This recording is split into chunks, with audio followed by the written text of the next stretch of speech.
Organizing can actually make your house messier. And I know that sounds strange, especially coming from me, whose entire job it is to help people get organized. But after years of doing this, I've seen some of the same exact patterns come up over and over again, where organizing can actually work against you instead of for you. And some of these are pretty sneaky. So I want to walk through them in case you've been feeling frustrated with your organizing process. So let's go ahead and dive in. The first way that organizing can actually make your house messier is when you get so into one specific organizing project that you neglect all the rest of the areas of your home. This is one that I myself have definitely been guilty of. So let's say that you want to organize your craft room or your office, and so you get really into it and you're spending all your time deciding how to do that, and then you're just neglecting the rest of your home. None of those other spaces get organized. Or what I also do, and I know I'm not the only one, is I will get so focused on that organizing project that my laundry's not even done, my dishes are sitting in the sink, it's 5 p.m. and oops, what are we gonna eat for dinner? So I just neglect those daily things that keep my house tidy because I'm so focused on getting that one space taken care of. Another way that organizing can actually create problems is when it causes you to buy more stuff. So often when we're ready to start organizing, we want to go out and buy all the bins, all the containers, all the stuff, and literally the stuff that is supposed to help us get organized becomes even more mess to manage, or we don't do our research very well. So we buy, all of these bins, but then we come to find out actually it doesn't fit in the space that we wanted. It doesn't work well. So now we have this whole stack of stuff to return, and we make our lives more difficult. So watch out for that organizing bug triggering your desire to buy everything. Now, I do use organizing bins and I love them, but I try to do my homework and make sure that I am buying exactly what I need. These next two really go together, and the first is making your space too complicated to maintain. So this would be if you have a bunch of bins, maybe they look amazing, but every time you go to put something away, you literally have to get the entire stack out, move 5 bins, open one up, put it in, close it, put it back, put the other bins on top. If it's really hard to put back, even if it's really organized and it looks amazing, there's a good chance you're not going to keep up with it. This is not only true for physical spaces, but even digital systems. You can overcomplicate and try to label every photo with 12 different labels. And again, it could be super duper organized and be amazing, but if it's so complicated or so in depth that you won't keep up with it, it's not really serving you. Another thing to really think about with this is to make sure that whatever system you put up is the right level for whoever is using it. So if I have, for example, the stuff I use in my office or craft room, it's just me. So I just have to think about, is this something I will maintain? But if I'm doing something in my pantry, multiple family members are using that. So I need to make sure it's something that everyone can maintain.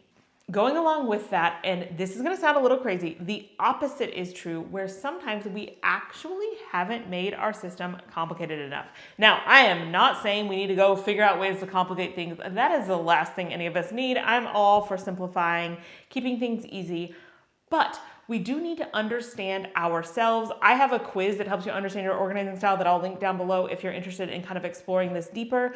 But knowing what we are actually going to keep up with. So as an example, the shelf where I sometimes film videos, I have a bunch of these white bins. And when it is time to get something out or put something away, if it's in a bottom bin, I have to pull the stack out, set it on the table, move the top bins off, lift off the lid, grab the item, and put it back. That takes anywhere from about 8 to 25 seconds, as opposed to if I have, say, just like an open bin where I could toss something in, it might take 2 seconds. So that is more steps and a little bit more complicated. But I know myself, I am definitely someone who is an aesthetic organizer and prefers for things to look a certain way. I highly value uniformity. And if I get a space to where I am really happy with it, I will absolutely go through a few extra seconds of effort to put it away. That has never been a problem. That shelf has never gotten messy because I'm the only one who uses that space, and I do really well. Once it's the way I like it, I will go through extra effort, and it doesn't even feel like effort. Versus if I tried a system that was simpler, did not involve a couple steps to get something out, but didn't look as good, and I wasn't as happy personally with it. And when I say look as good, I mean to the person organizing. I don't care how anybody else thinks it looks. I just like it. I love things that are uniform. I love the big labels. So I will keep that up better than something that is a little simpler. So this is where you really need to understand yourself, and what I already mentioned, take into account who else is using the space. So I wouldn't do something like that, for example, in the pantry where myself and 3 other family members are regularly using that space. I'm taking that into consideration as well. Another way organizing can be making your life more difficult is sometimes we can hide or organizing clutter that we really need to be getting rid of. Now, I have heard people say you can't organize clutter. That's actually, I disagree. You absolutely can organize clutter. Ask me how I know. I've done plenty of that. You can absolutely, especially if you have the space and time, organize all sorts of stuff that you never are going to use and that you don't need. But just because you can doesn't mean that you should. And then you're just giving yourself more to manage, and you're also actually spending quite a bit of time organizing something that really you should just take a few minutes and get rid of. So make sure that you're not making the mistake of organizing clutter or organizing things that you don't need, or even letting yourself get more than you need because it looks better or is easier to organize. So this sometimes happens when if I'm putting something in color order, or if I'm organizing something and I have a bunch of the same thing, it actually looks amazing. And if you look at like magazines and things like that, you'll see that usually they have several of the same thing, which gives you that like visual satisfaction of uniformity.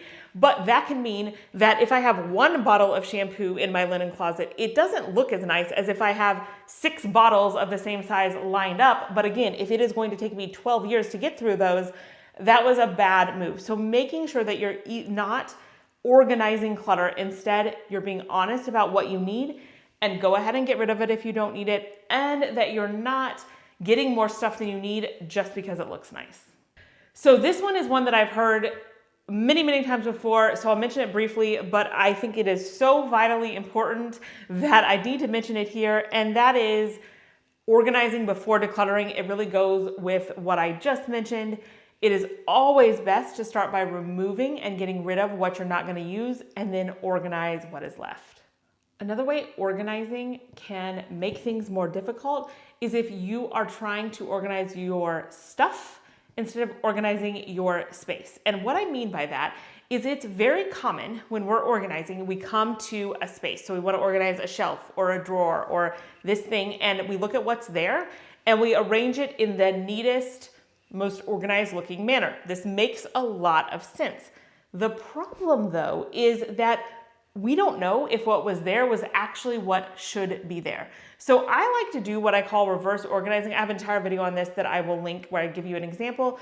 But what that means is instead of going and saying, okay, here's what's on the shelf, I'm gonna organize what is here. I'm gonna instead say, if nothing were here, what would make the most sense to go here? So this is for when you need a high level of functionality. This is really true in kitchens, offices, bathrooms, places where you're reaching for things often. Instead of saying, here's my 12 years of beautiful journals and they look really nice here on this shelf, but this shelf is what I can reach when I'm sitting at my desk and I probably refer back to those once a year. That's a poor use of space, even though it is organizing what's there and it might look amazing. So instead saying, when I'm sitting here, what is it that I access all the time? I'm probably gonna need, for me, envelopes, stamps, I need my staple remover, my stapler, my letter opener, pens and sticky notes. I use these all the time. That is what should go there. And then we will put the things that I reference way less frequently much further away. They could even go in the back of a closet. They could go up pretty high. So organize based on what you're going to use and what's going to make your space easiest to use and maintain. The next place that organizing can go wrong is when you think that decluttering and organizing is something that you can complete. So, if you think, okay, I'm going to go through every space, I'm going to get it complete, and then I'm done forever until I move the houses or something like that. It doesn't work that way. It is something that is constantly going to require some type of ongoing effort.